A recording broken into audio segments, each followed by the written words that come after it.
An AB trust is a common form of estate tax planning. It involves dividing the trust into two shares at the death of the first spouse, and this all relates to a married couple. So at the death of the first spouse, the basic concept of the planning is that the amount equal to the first spouse's remaining basic exclusion amount, so this year that's $5,340,000, minus any gifts that reduced that amount during his lifetime. That's the remaining basic exclusion amount, and that amount will be carved out into one trust, typically called a credit shelter trust, or sometimes just called a family trust.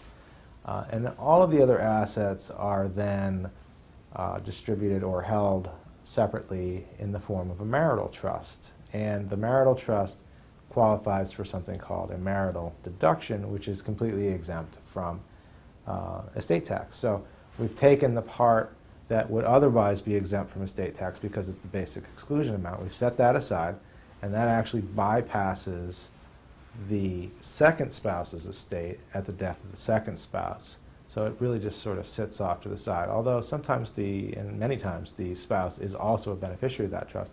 That trust will not be taxed in the second estate, which, in comparison to the marital trust, which will be fully taxed in the second estate. So the plan is to make sure that this $5 million basic exclusion amount is set aside and protected so that it's not wasted. Without that planning, were everything to simply go into the marital trust, all of that would be taxed at the second spouse's death, and then the first spouse's $5 million exclusion amount would be wasted.